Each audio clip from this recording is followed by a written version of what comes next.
Hi mga ka-bakers! Kumusta kayo? Ngayon naman ay gagawa tayo ng chicken alaking siopaw. Handa na ba kayo? Ang alaking muna ang ating gagawin, kaya naman ang mga sangkap ay sugar 2 tablespoon, ground chicken 500 grams, mangga 150 grams, carrots 75 grams, celery 25 grams, onion 1 piraso, garlic 1 piraso, black pepper 1/2 teaspoon, magic sarap 1 teaspoon, oyster 2 tablespoon, fresh milk 1/4 cup, butter 50 grams, patis 2 tablespoon. Sa ating kawali ay atin nang ilagay ang ating butter at hindi nga po pala tayo gagamit ng mantika dahil ito po ang magsisilbing mantika natin.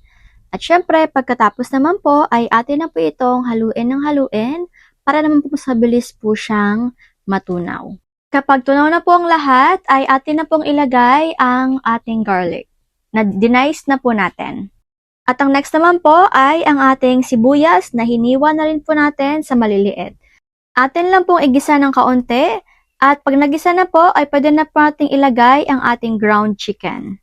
Pag atin na po nailagay, ay okay na po ito para po atin na po siyang haluin. Ayan, haluin lamang po natin mga ka-bakers. Ayan, ito na po ang kanyang itsura. At pagkatapos naman po ating haluin, ay maglalagay na po muna tayo ng ating patis. At syempre, atin na po itong haluin para po mas mabilis po siyang yung mga ingredients ay magsama-sama na po siya. Ayan, hindi lang po siya naka-stay sa gitna. Yan, haluin lang po natin ng haluin ulit. Pagkatapos naman po ay pwede na po natin ilagay ang ating black pepper. At syempre, halu-haluin lang po natin ulit. O diba, maganda po talaga itong pang-exercise mga ka-bakers. At next naman po ay ang atin na pong carrots, MSG, oyster sauce, celery, at eto nga po pala ay hiniwa-hiwa natin sa maliliit. At next naman po ay atin na po itong haluin ulit ng haluin. Okay, at atin na pong ilagay ang ating fresh milk. Suka na 1 tablespoon, pero yun naman po ay optional lang. Pwede nyo rin pong hindi lagyan o okay lang po kung lagyan nyo. Ang next naman po ay atin na pong ilagay ang ating asukal.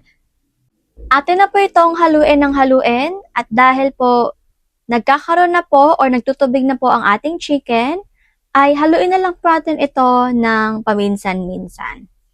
Para po sumipsip pa po ang tubig sa ating karne. Yan. Minsan naman po ay hahayaan lang natin itong mag-simmer at hindi po muna natin hahaluin para naman po makahelp po siya para lumambot ang ating karne. Total naman po ay mabilis lang naman din po maluto ang ating chicken. Yan. Ayan na po ang kanyang itsura mga ka-bakers. At ang next naman po nito ay atin na naman po siyang haluin ng kaunti at hayaan na rin naman po siyang i-simmer ulit. Ayan. Gawin lamang po ito hanggang po sa tuluyan na pong maluto at lumambot ang ating karne. At syempre, huwag po natin kalimutan ng ating pinaka-secret ingredient na mangga. Ayan po ang nagpapasarap naman talaga sa ating alaking siopaw. At yan na po siya, atin na po siyang haluin, no? Dahil medyo luto na rin naman po ang ating karne. Para hindi na rin po masyadong madurog ang ating mangga. Pagkatapos po nating haluin ay atin na pong lagyan ng dahon ng celery. Yan, para naman po mas gumanda pa siya lalo at mas maganda pa po siya tignan at kaakit-akit. Yan. Pero ito po ay optional lang mga ka-bakers, pero mas masarap po kasi pag may dahon po siya ng celery kasi mas maganda sa paningin at higit sa lahat mas lumalasa pa po siya lalo. At yun na po siyang halu-haluin ng kaunti mga ka-bakers.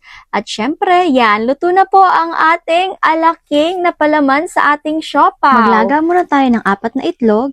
Pagkatapos naman ng mga kakailangan nating ingredients ay fresh milk 100 grams, Mountain Dew 150 grams, butter 50 grams, vinegar 10 grams, baking powder 25 grams, salt 10 grams, sugar 100 grams, yeast 25 grams at all-purpose flour na 500 grams. Sa ating mixer ay atin nang ilagay ang gatas, Mountain Dew, asin, suka, asukal, yeast, baking powder, butter. Haluin muna natin ng haluin hanggang sa magsama-sama na ang mga ingredients natin nilagay dito at para na din matunaw ang ating salt. Pagkatapos naman ay atin nang ilagay ang ating all-purpose flour at next naman nun ay atin na pong paandarin ang ating mixer. Atin lang po siyang paaandarin hanggang po sa makuha na po natin yung texture na ating gusto o kaya naman po ay magsama-sama na po ang mga ingredients na ating inilagay dito. Yan. Yan na po siya mga ka-bakers at unti-unti na po siya nagsasama-sama. Konti po pong mix mga ka-bakers. At ito na po ang kanyang itsura kapag ready na po ito na ating ipasada. Kaya naman po atin na po siyang pahintuin at kuhanin na po natin ito at ilagay na po natin siya para ipasada. Yan. Dahan-dahan lang po mga ka-bakers, just take your time at gawin lang po natin ito ng may caution para po naman wala naman pong mangyaring kahit na ano. Just in case lang naman din po.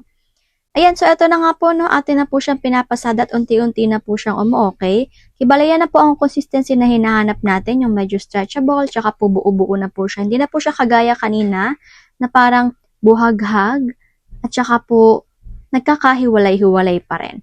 So, ito na nga po, atin na po siyang i-stretch or papagulungin po natin siya. At ang next naman nito ay atin na po siyang hahati-hatiin. Kibali yung timbang nga po pala nito is 90 grams per dough. Yan. At madami na po ang magagawa natin dito. Depende na rin naman po sa inyo kung gagawin po bang 90 grams. As long as kaya nyo naman po siyang i-costing or pwedeng-pwede naman pong ibenta. Depende po sa price. Why not? At syempre po, eto na po ang ating chicken a la king. Pinalamig po muna natin siya bago po natin to ilagay sa ating siopaw at hiniwa na rin po natin ang ating mga itlog. At ngayon naman po ay ito na po ang ating dough. At atin na pong palalaparin ang ating dough. Ngayon naman ay kukuha tayo ng ating chicken a la king na palaman. It's ano lang po to, 1 tablespoon lang po ito. Pero nakadepende na rin naman po yan sa inyo. At syempre, pagkatapos kukuha na po tayo ng itlog. Atin na po siyang papaikot-ikutin at pipislin ng kaunti para po maging shape na po siya ng siopaw. Ganyan lang po siya kadali mga ka-bakers at alam na alam kung kayang-kaya nyo. So, second example tayo, papalaparin, maglalagay ng palaman na 1 tablespoon or 1 scoop. At ang next naman ay maglalagay na tayo ng itlog at atin na siyang ititwist para isarado at siguraduhin lang po natin na wala po siyang kahit na anong space sa loob. Para po pag in-steam ay hindi po siya malagyan ng tubig at pag nilagyan ng tubig ay, naku po, mabilis po siyang papanis. Ito na nga po ang mga example ng ating chicken a la king siopaw na tapos na nating gawin. Yan na po sila mga ka-bakers na sobrang cute at ang gaganda naman talaga. At ito na po silang lahat mga ka-bakers. Yan. So, kibale gawin lang po natin ang ganong paggagawa hanggang po sa matapos na po ang ating siopaw. Oh, di po ba napakaganda niya na agad? Next po ay maglalagay na po tayo ng ating lipstick or lipstick or kulay sa ating siopaw para po malaman nila na ito po ay chicken a la king siopaw at hindi po ito yung mga regular na pork asado siopaw. Oh, di ba ang ganda-ganda na po talaga ng ating siopaw. Uy. So eto na nga po, nilagyan na po natin ito ng paper cup. Pero hindi ko na nga lang po na videohan. Pasensya na po mga ka-bakers. At eto na atin na po tong syempre kailangan po natin tong iayos sa ating lalagyan. Pagkatapos naman po natin tong ayusin, ay atin na po tong ipapahinga ng 30 to 60 minutes lamang po. Yan, papaalsahin po kasi natin talaga ito para po mas kumanda pa po siya lalo. At after nga po ng ating 30 to 60 minutes ay atin na po siyang papakuluan at ang pakulo time lamang po nito ay 15 minutes. Kailangan po pala is kumukulo na po ang tubig bago po natin ilagay ang ating siopaw. At higit sa lahat, kailangan po iwala pong singaw para po hindi po kulubot-kulubot na po ang ating siopaw. Ito na po ang ating siopaw after 15 minutes mga ka-bakers. O yan, napakaganda na po niya at mas lalo pa siyang sumarap tignan. Yan. Ito na po siya, ito po yung ikalawa. At syempre, napaka-cutesy pa rin, o, di ba? Mas lalo pa nga po siyang cutesy. Di ba? Sobrang Sarap at sobrang malinamnam po talaga niyan. So anyways, kailangan lang po atin itong palamigin mga ka-bakers ng kaunti. Or pwede na rin naman po itong ilagay na sa lalagyan kung meron po kayong mga lalagyan. At pwede na po agad ibenta. Siyempre, yan na po siya pag medyo malamig na. Yan. Gusto lang po kasi talaga namin itong palamigin kasi kami din naman po ang kakain. Yung iba po ay pinamimigay namin. At binibenta na rin kapag may gustong bumili. Yan. Kasi hindi po siya naaabutan ng 2 araw.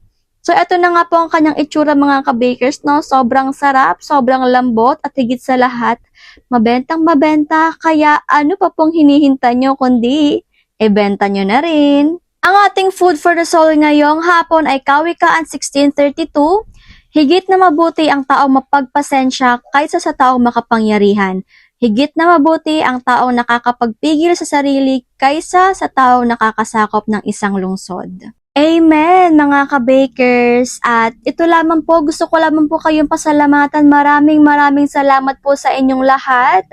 Maraming salamat po sa mga commenters, sa likers, sa mga new subscribers, sa mga silent viewers. Maraming salamat po sa inyong lahat. At syempre, God bless us all. Hanggang dito na lang po muna ako. Paalam muna at ingat. Take care, cause we care.